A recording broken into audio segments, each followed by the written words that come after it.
तर कंत्राटदारांच्या हितासाठी शक्तीपीठ महामार्गाचा घाट घालण्यात आलेला आहे। ह्या महामार्गातून नेमकी शक्ती कोणाला मिळणार, नेमका कुणाचा विकास होणार आहे? 1.5 ते 2,000 रुपये टोल आकारला जाणार आहे। 94% सुपीक जमीन ह्या महामार्गासाठी असणार आहे, तर गरज नसताना हा महामार्ग बनवला जातोय। महामार्गाला शेतकऱ्यांचा तीव्र विरोध आहे।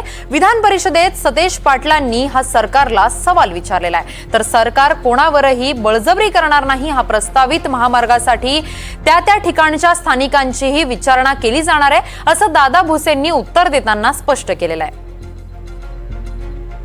सभापतीमध्ये उत्तर बघितल्यानंतर आपल्याला लक्षात येईल की साधारणपणे 17 देवस्थानं जोडण्यासाठी हा रस्ता केला पाहिजे, अशा पद्धतीची उत्तरामध्ये या ठिकाणी वाक्यरचना आहे। नेमका हा रस्ता ही शक्तीपीठ जोडण्यासाठी आहे का इलेक्ट्रॉल बॉन्ड घेतलेल्या कॉन्ट्रॅक्टरना कॉन्ट्रॅक्ट देण्यासाठी आहे का कॉन्ट्रॅक्टरांच्या हिताचा आहे, हे उत्तरामध्ये सभापतीमध्ये आपल्याला लक्षात येईल। 20 दिवसामध्ये हे जी आखणी करून 12,589 गट हे हुडकण्यात आले। हा रस्ता 27,000 एकरातून या ठिकाणी जाणार आहे। याची माहिती 20 दिवसात जर शासनानं काढली असेल तर मला वाटतं या अधिकाऱ्यांना पुरस्कार द्यावा लागेल।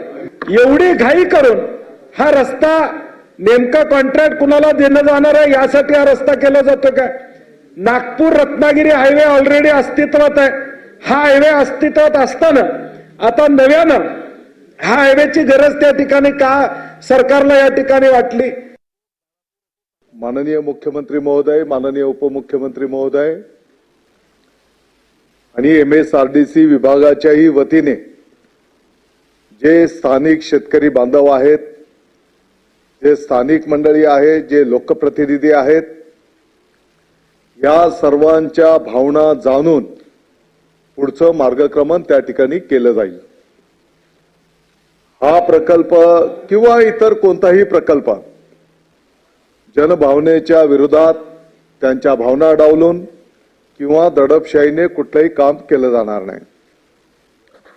सर्वांना विश्वासात घेऊनच पुढील मार्गक्रमण त्या ठिकाणी करण्याच्या संदर्भातले निर्देश माननीय मुख्यमंत्री महोदयांनी स्वतः त्या ठिकाणी दिलेले आहेत।